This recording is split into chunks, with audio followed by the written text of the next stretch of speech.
What's up, guys? Welcome to our pilot. What is this? A podcast or A little bit. little little talk with Tony and Kaylin? So Kaylin ran this idea by me, and I was like, you know what? Let's just give it a shot. So I posted a story on Instagram and said, ask us some questions, and we're gonna answer them. So this pretty much is gonna be an introduction of who we are, how we met. So yeah. So my name is Tony, and we have been together for going on 7 years, right? 6 years. 6 years and six Oh, months. sorry. I count the months. So my name is Kaylin and I am Mexican. I always told myself that my future boyfriend, husband was gonna be a Mexican too. But we have Tony and he's You Salvadorian. said we have Tony, like I'm an object. And I have Tony here and he's Salvadorian. Well, you're supposed to say. Yeah. So I'm Salvadorian, and be careful what you wish for because she said I would never to a lot of the things, and I would say I crossed off each one of those on the list. Yeah. So we're gonna go through these questions real quick. I'm gonna try to keep this as simple as possible. And the one thing I want to say, if you're watching this, thank you so much for your continuous support. If you've been following me since day one or just started following me since if you work for Amazon, I truly, truly appreciate it. All I ask is, if you guys could drop a like, a comment, anything to help us out with answering any questions, motivation, inspiration. Tell us a little bit about your story with anything that maybe we talk about or maybe that you struggle with. We would love to hear what you guys have to say. Let's start. So first question is how we met. So do you want to start or me? We both have different stories when it comes to how we met, but I'll give the real story. Okay, so she'll explain her part and I'll say the truth. Go for it. So we met in 2018. We were both working at Home Depot. He had just gotten promoted to be a supervisor and I was just a regular associate. I didn't want to talk to anybody, date anybody, but Tony came into my life and I had just broken up with my ex. That was something that I kind of was going through it, so I didn't want a relationship. So when Tony started talking to me, he told me straight up, I'm not looking for anything serious. I don't want anything. I don't want a relationship. I'm not looking for anything. So I'm like, okay, well, I'm not either. So let's just hang out. But a month later, he asked me to be his girlfriend. We got feelings for each other pretty quick. And I'm the type of person that I get attached really easily. So, Yeah, I pretty much I started working at Home Depot in 2016. I got a job as an overnight merchandising associate. So I would bounce around 9 different stores in our district. And one of the stores happened to be where Kaylin was working in Panorama City. Shout out to Panorama City, Van Nuys. Love y'all. Hometown, Van Nuys, California. The 818, the Valley. Yeah, I would probably be at her store maybe once or every other week. I don't really remember seeing her, but I think this one time we did come across each other where I had to take a forklift from her, and she had like a fit where she went to go tell her manager, and she's like, "This guy took the forklift from me. Do something about it. Get him fired." Or so I still remember, like if it was yesterday, he was working with a girl, and the girl came and said that she needed the forklift for whatever reason. I said that I needed it for that I was already using it, and I said we're about to close the store, so I need it. I don't want to. I just didn't want to stay longer, but I guess she went back to Tony, and Tony came back, said, "Hey, I need it. I'm just gonna use it for like this and that. I'm not gonna take long." He kind of gave us like like a little attitude that I did not like, and he took off. Like he literally took off, and he was driving like crazy. And I was like, "Yeah, I don't like this guy." And my supervisor saying he didn't like him either. So ever since then, I never liked him. And every time I would see Tony, he was very cocky, and I never liked guys like that. I never liked guys that were so cocky, and he was the type of guy que te caía gordo nomás de verlo. Once me and Tony started talking, I noticed that he was very funny. He was making me laugh. He was making me blush for just little things that he would just do. And I never had that before. So that was something new. And I feel like that is the main reason that I don't know, I I got Se attached to enamoró. him. I Se got attached enamoró. to him like really, really easily. So yeah, that's how we met. We've been together for 6 years and a half. We're about to be 7 years in October. So let's see if we make it. If we make it? Just kidding. After this podcast, guys. Hey. Next question. Who said I love you first? What? Oh my No. God. So I said I love you first. yeah, Okay, Tony look, said I love you look, first, look. and we're not even dating. I honestly did not want anything serious. I had just gotten a promotion. I was like, okay, I want to make a name for myself. I want to get promoted. And so it was my first time ever being a supervisor, and I've always had that leadership mentality. And I was ready to just kind of take a new challenge on, and I did that, but in the end, I ended up falling in love. I don't know. We would spend ever since me and Tony started talking. We would always be together. We would always find the time to be together. Yeah, so every minute we got, we were together. Yeah. Like if we were working the same shift, Shift. if she was in an aisle, I'd find my way to finish what I needed to do and be able to get to her. And since Tony used to work Monday through Friday, I feel like I got used to us going on a date every Friday. But going back to the question, yes, Tony said I love you first. I was dropping him off, and I said, "All right, well, bye." We And were he in your said, car? yeah, because you didn't have a car, Oh remember? my God.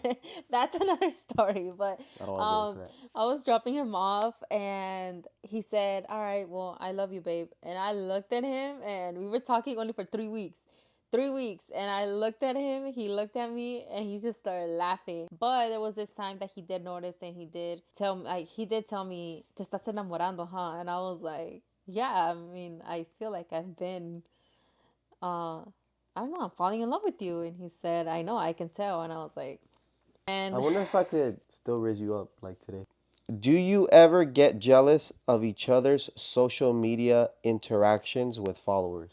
I I am the jealous person in our relationship. I feel like I am the jealous type. I do get jealous when girls make comments. I be replying to them, so be careful with what you say because I will be replying to your comments. I will be I will be making a whole video about it because I've done it before. Um, but if a girl sees Tony in the street and she says hi to him and wants to take a picture or a video, whatever, like I don't get jealous. I feel like our social medias are very open to the public, that girls know Very. that he has a girlfriend, and if they try to get at him or try to talk to him knowing that he has a girlfriend, then to me that's not a, girls. I will have him block you. When guys message me, Tony doesn't get jealous. I think it's more like he just laughs. He's just like, wow, like this guy be commenting on my videos, or this guy has been messaging me, like, whatever. But Yep. I always show Tony. So if you ever message me and you ever want to try to hit on me, you want to make comments for whatever, I always show him. Yeah, and I see who comments on my stuff, and then when you show me, I'm like, Yes. hey, isn't that the guy said, you go, Tony? Hey, bro, I support you so much. You motivate me to do this.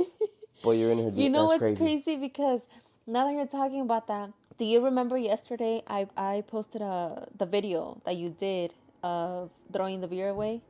Some guy, he got confused thinking that it was you, and he replied to the story saying, uh, "Oh, I'm so proud of you, bro. Keep it up," or something like that. And if you scroll up, it's the guy that has been like sending me emojis, replying to my stories. Oh, wow. So I guess he got confused That's and he funny. thought it was you. And I'm like, That's crazy. that is crazy. Send me that screenshot later. All right. So, what's your favorite thing about each other, and how do you get through your ups and downs? That's a very it's a good question. My favorite thing about Tony is that he's not controlling, he's not jealous type, and he goes to the gym. Me, as I love going to the gym, I'm very motivated to hit the gym. Having a man to understand me of why I need to go to the gym, it's a big plus for me. But then again, like I didn't meet you as a person going to the gym. You learned during COVID or after you gave birth, like, you really, were very like conscious about, okay, like, I need to start working out and stuff because you were very hard on yourself you wanted to lose weight because you just had a baby, you're going through postpartum. Yeah. When I saw her in that state, I was like, you know what? I used to work in the gym when I was younger. I used to work out. I know how to work out. So we went.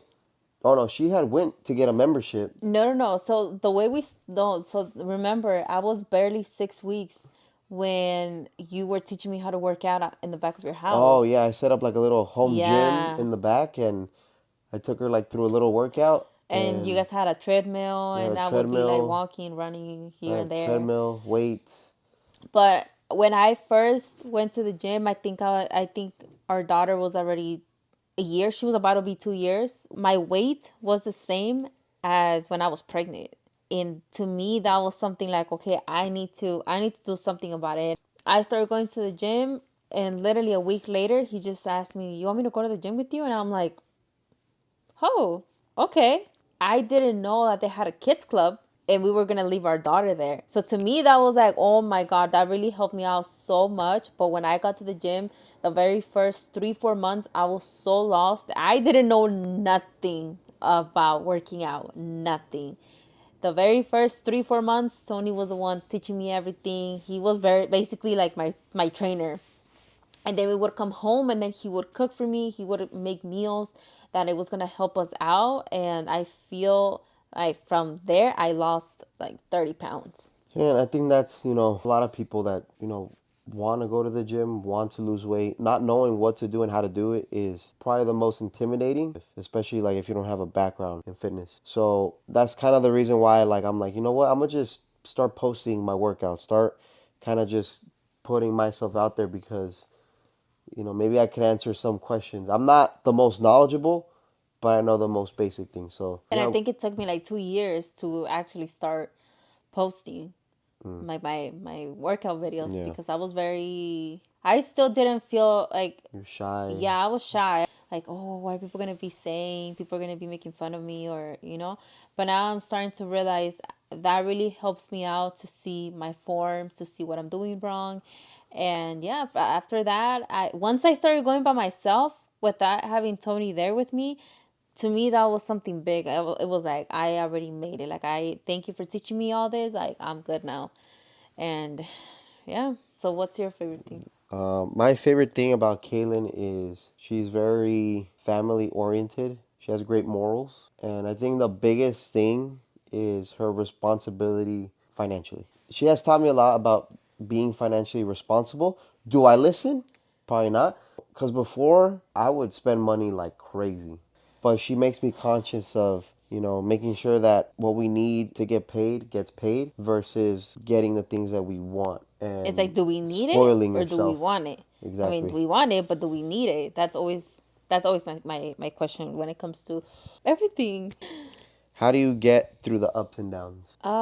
So before it was very hard. I feel like it took us 5 years to understand each other. We're not perfect and stuff, but I feel like we both needed to work on ourselves. And if we want this family to be a family, we had to do something about it. In the beginning of the year, I feel like we were both kind of like, this is it. I think we should just go our separate ways. That there was times that he would tell me, I think that, we should just go our separate ways. And then there was times where I would be like, but I want this. And there's times that I would be like, let's just go our separate ways. And then he'll be like, but I want to be with you. My biggest challenge was postpartum depression. I was going through it. I felt so lost. I felt very confused. I felt very bad about myself that I didn't know what to do. I knew that I needed help. It was just so hard for me to get therapy. Once I got approved that I was going to get therapy by the beginning of the year,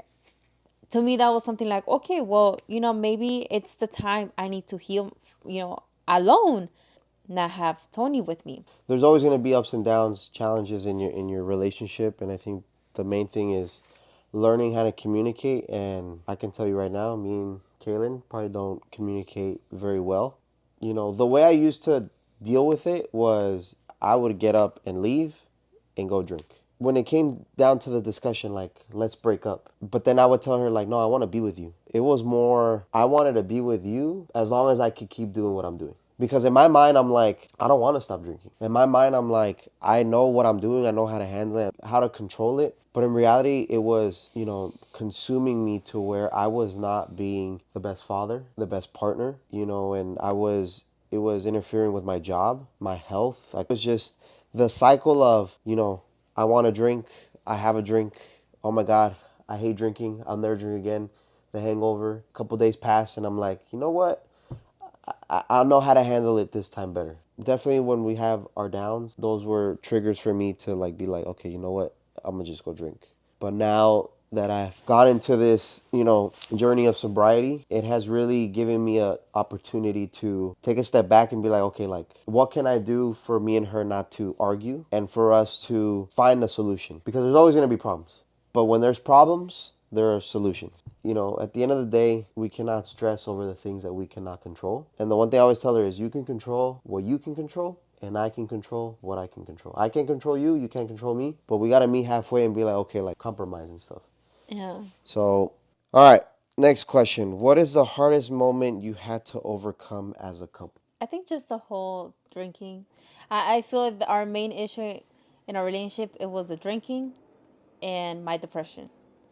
I didn't know how to handle my depression. I didn't know what to do. Every time that I would tell family members about my depression, it was just like, oh, just do this, just do that. But we, That's just, Latinos, they're very old school, like, okay, get over it. But when it comes to mental health, if you are struggling with something, talking to someone could potentially save your life. And I'll probably do a different video talking more about that. Next question. How how did did you become sober? So the way I became sober was my actions got me to where I was at the time, and I pretty much was at my lowest point where I would have lost my family if I didn't make a decision to either better myself or lose my family entirely. So that kind of motivated me to be like, okay, you know what? I got to do this for myself because if I'm 100%, she'll be 100%. She told me, she's like, you have to go get help for alcoholism. And I was like, but like, where do I go? I don't know where to go. So I simply Googled AA classes near me, and I found a website.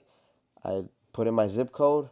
I found one literally less than a block away from where I live. It was so intimidating to try to walk in through those doors, but it was honestly the best decision I ever made because the amount of people that welcomed me, that didn't even know me, don't know who I am, don't know my story, but they struggle with the same thing that I struggle. So they pretty much understood me. I've tried to so get her to drink, but it never really worked. I've felt like if I could get her to drink, then I'll be able to drink. But yeah, so any more kids? Let me tell you something. With her sister having a baby boy, I wish Daphne was that small again. But, you cannot turn back time. Seeing that little boy motivates me to get my shit together to be able to prove to her that we're ready to have a kid because us bringing another child into this world is not going to fix our problems. And in return, like I've told her, like, give me a baby, like I'll change. She's always stood her ground and been like, no. we are gonna have another baby. Not right now. It's just the whole experience. Like if you're a girl and you've had a kid before, you know just by thinking about the whole thing that you are gonna go, like all the stuff that I'm gonna go through with the symptoms and then having the baby, because I had my daughter natural. Like I didn't get epidural, I didn't get anything. We were actually gonna start this year in the beginning of the year. We're actually gonna get pregnant, but I have back problems, and due to that, I didn't know what was gonna be the plan because I was gonna go through like MRIs and all that. I'm like, I don't wanna, I just don't wanna be pregnant and then going through the pain for my back. So I told them, let me just fix myself, see what's going on, and then from there, I'm taking the physical therapy right now, so hopefully by I really want to have an October baby. I want a Libra baby so bad. Um so maybe if I feel better by the end of the year, then hopefully next year in the beginning of next year. So hopefully in 1 year we'll be good and I'm ready to give you a baby. But I would love a girl. I'm sorry. I know you want a boy so bad, but I don't know. Like, look, I would be happy with anything, you know. Of course, like a boy, I would be so happy to give you a boy, to give your mom a boy because your mom really wants to have a boy. But I'm the only boy. I feel like having a girl, it's gonna kind of heal me from. everything that I couldn't do with Daphne. Everything that there was a lot of, I feel like we rushed everything. We got pregnant so quick. We moved in, we moved out from his parents. We moved into this apartment. We got everything so, it was just, we were just rushing for everything. So this time I wanted a little bit different, and I don't want another gender for our baby. I just want to keep it the 40 weeks like that and find out when the baby's born, just me and you. My stomach just growled. I don't know if you guys heard that, so I apologize. But yeah, that's pretty much it. So I think we'll wrap it up with that. So this is our first video. Okay, I'm gonna do my best to really take YouTube to another level, guys. If you guys can, like, comment, subscribe to our YouTube. We just hit 25,000 subscribers, which is absolutely crazy to me because I'm like, how do I have 25,000 subscribers? I told him, you get 100,000 subscribers. He'll be a stay-at-home dad. Remember I told you that like a Oh, year damn. ago? Oh, yeah, I remember that. So, guys, 100,000 subscribers. I want to talk about, issues like couple stuff, how we get through things, or motivating things. Like, if you guys have questions about Amazon, if you have questions about the gym, for the girl, she has knowledge on what to do. She's going to say glutes all day, hamstrings, hip thrusts. Not I'm just even. kidding. But I want us to be of service to you. And, obviously, maybe we'll throw a little chisme here and Yeah. there. But when it comes to things that a lot of couples they go through, people that, so now he's getting a lot of people that they're having an issue with an alcohol, and it's like that's crazy how we never even talk about that. Come here. So, Hi guys, my name is Daphne. How old are you? I'm 5. What grade are you in? I'm TK. Are you doing good in school? Yeah. Guys, comment and subscribe our channel. Please like and subscribe our channel. Bye, beautiful people. That is pretty much it. And that wraps it up for this episode, I guess. Podcast. this little podcast, I don't know. we're gonna make it a little bit more nicer and Yeah, we'll probably decorate it right decorated. here. Tony and Kaylin. All right, guys. Well, you guys have a great night. God bless. Remember, like, comment, subscribe. Stay safe, be safe, and catch you on the next one.